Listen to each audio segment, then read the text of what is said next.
باللہ من الشیطان الرجیم بسم اللہ الرحمن الرحیم سبحانک لا علم لنا الا ما علمتنا انک انت العلیم الحکیم۔ وہ اصول اور مبادی جن پر قرآن کریم کا فہم موقوف ہے، ہم نے وہ اصول بیان کر لیے جن کا تعلق قرآن کریم کے مضامین سمجھنے کے ساتھ تھا۔ اب ہم وہ اصول اور وہ قواعد بیان کرتے ہیں کہ ان پر بھی قرآن کریم کا فہم موقوف ہے، لیکن ان کا تعلق لفظ کے ساتھ ہے۔ اگر وہ اصطلاحات کسی کو معلوم نہ ہو تو اس پر خفا آ جاتا ہے اور قرآن کریم کے صحیح معنی سمجھنے سے وہ قاصر رہتا ہے۔ ان میں سے ہم دو کا تعارف کرائیں گے، ایک کا نام ہے ادماج اور دوسرے کا نام ہے ادخال الہی۔ ادماج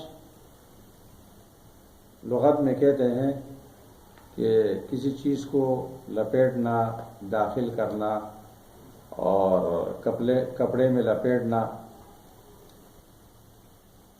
بدیع کی اصطلاح میں اس کو کہتے ہیں کہ آپ کسی لفظ کا متعین معنی ذکر کرتے ہیں تو ایک دوسرا معنی ضمنی طور پر اس سے سمجھ میں آتا ہے۔ یہ تو علم بدیع کی اصطلاح میں ہوتا ہے۔ قرآن کریم میں ادماج یہ ہوتا ہے کہ قرآن کریم غیر ضروری بات کو حذف کر دیتا ہے، جو معمولی تدبر سے اور تأمل سے خود بخود سمجھ میں آتا ہے اس کو حذف کر لیتا ہے، اور اکثر قرآن کریم میں یہ قصوں کے اندر ہوتا ہے۔ اس کی چند مثالیں ہم پیش کرتے ہیں، باقی مثالیں قرآن کریم میں تدبر کرنے والے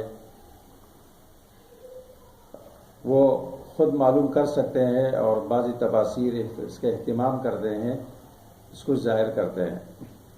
مثال کے طور پر سورۃ بقرہ آیت نمبر 60 کے اندر اس بات کا ذکر ہے، وَإِذِ اسْتَسْقَىٰ مُوسَىٰ لِقَوْمِهِ فَقُلْنَا اضْرِب بِّعَصَاكَ الْحَجَرَ۔ یاد کرو جس وقت موسیٰ علیہ السلام نے اپنے قوم کے لیے پانی طلب کیا تو ہم نے موسیٰ علیہ السلام کو حکم دیا، اضْرِب بِّعَصَاكَ الْحَجَرَ، اپنے لاٹھی کو پتھر پہ مار دو۔ تو آگے ہے فَانْفَجَرَتْ مِنْهُ اثْنَتَا عَشْرَةَ عَيْنًا، 12 چشمے پھوٹ پڑے۔ اب بیچ میں اس کا تذکرہ نہیں ہے کہ موسیٰ علیہ السلام نے لاٹھی پتھر پہ مارا یا نہیں مارا، تو وہ خود بخود معلوم ہوتا ہے، کیونکہ چشمے تب پھوٹتے ہیں کہ انہوں نے لاٹھی مارا۔ تو وَقُلْنَا اضْرِب بِّعَصَاكَ الْحَجَرَ، ہم نے ان سے کہا اپنے عصا کو پتھر پہ مارو۔ تو یہاں جو ادماج ہے، جو کلام لپیٹ لیا گیا ہے، وہ یہ ہے کہ فَضَرَبَ، انہوں نے مارا، تو تب 12 چشمے پھوٹ پڑے۔ فَانْفَجَرَتْ مِنْهُ اثْنَتَا عَشْرَةَ عَيْنًا۔ تو سیاق و سباق سے خود یہ بات معلوم ہوتی ہے، اور آپ ترجمے میں اس کا لحاظ کریں گے کہ ہم نے کہا پتھر پہ مارو، انہوں نے مارا تو 12 چشمے پھوٹ پڑے۔ اسی طرح قرآن کریم میں اس کی دوسری مثال، عیسیٰ علیہ السلام کی بشارت دی جا رہی ہے سورۃ آل عمران میں۔ اللہ تعالیٰ فرماتے ہیں اذ قالت الملائکۃ یا مریم ان اللہ یبشرک بکلمۃ منہ۔ یاد کرو جب فرشتوں نے کہا اے مریم بے شک ہم آپ کو بشارت دیتے ہیں۔ اب عیسیٰ علیہ السلام کے اوصاف بیان ہوتے ہیں تو وَرَسُولًا إِلَىٰ بَنِي إِسْرَائِيلَ أَنِّي قَدْ جِئْتُكُمْ۔ اب بشارت مکمل ہو گئی، عیسیٰ علیہ السلام نے کلام شروع کیا، أَنِّي قَدْ جِئْتُكُمْ۔ بیچ کی کہانی حذف کی گئی، وہ خود بخود سمجھ میں آتی ہے کہ پھر اس بشارت کے بعد عیسیٰ علیہ السلام پیدا ہوئے اور وہ بڑے ہوئے، نبوت کی عمر کو پہنچے، اللہ نے ان کو نبی بنایا، تو پھر اس نے یہ کلام شروع کیا انی قد جئتکم بآیۃ من ربکم۔ 48 نمبر آیت۔ اسی طرح اس کی تیسری مثال صورت انعام کے اندر ہے وَجَعَلُوا لِلَّهِ مِمَّا ذَرَأَ مِنَ الْحَرْثِ وَالْأَنْعَامِ نَصِيبًا وَقَالُوا هَذَا لِلَّهِ بِزَعْمِهِمْ وَهَذَا لِشُرَكَائِنَا، بنائے مشرکین نے جعلوا للہ، اللہ کے لیے، مما ذرأ، ان چیزوں میں سے جو اللہ نے پیدا کیا، من الحرث والانعام نصیبا، کھیتی اور چوپائے میں سے حصہ، کہ یہ اللہ کا حصہ ہے. وقالوا هذا لله بزعمهم وهذا لشركائنا، تو انہوں نے کہا کہ یہ اللہ کے لیے ہے، یہ ہمارے شرکاء کے لیے ہے. تو سوال پیدا ہوتا ہے کہ شرکاء کے لیے تو انہوں نے حصہ مقرر نہیں کیا. تو یہاں کلام ادماج ہے اور وہ معلوم ہوتا ہے وَهَذَا لِشُرَكَائِنَا سے، تو وہ یہ ہے وَجَعَلُوا لِلَّهِ مِمَّا ذَرَأَ مِنَ الْحَرْثِ وَالْأَنْعَامِ نَصِيبًا، کھیتی اور جانوروں کا ایک حصہ اللہ کے لیے مقرر کیا، وَلِشُرَكَائِهِمْ نَصِيبًا، اور اپنے شرکاء کے لیے بھی ایک حصہ مقرر کیا، اور پھر کہا هَذَا لِلَّهِ بِزَعْمِهِمْ وَهَذَا لِشُرَكَائِنَا. تو اس کو کہتے ہیں ادماج. اسی طرح سورۃ مریم، اللہ تعالیٰ زکریا علیہ السلام کو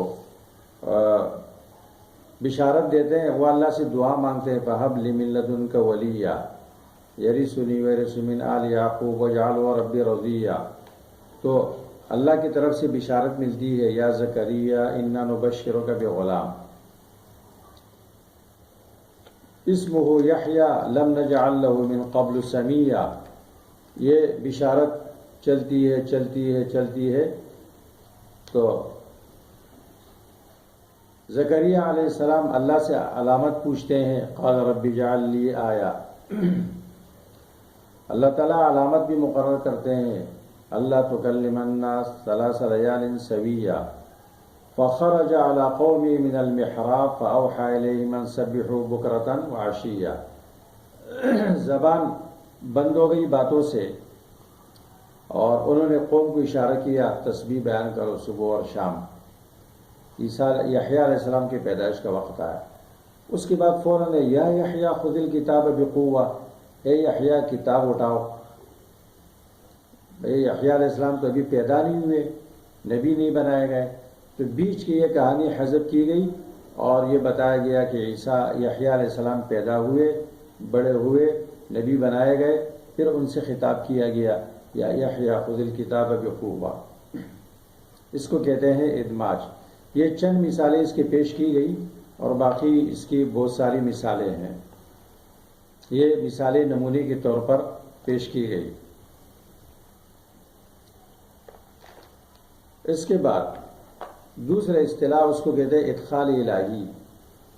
ادخال الہی یا جملہ معترضہ، کہ اللہ تبارک و تعالیٰ قرآن کریم میں کوئی قصہ ذکر کرتے ہیں، کسی کا کلام ذکر کرتے ہیں، نبی کی دعوت ذکر کرتے ہیں، اس کے بیچ میں اللہ تعالیٰ اپنے کلام کو داخل کرتے ہیں. وہ کسی سوال کا جواب ہوتا ہے، یا اس بات پر روشنی ڈالنی ہوتی ہے، یا تسلی ہوتی ہے، یا دھمکی ہوتی ہے.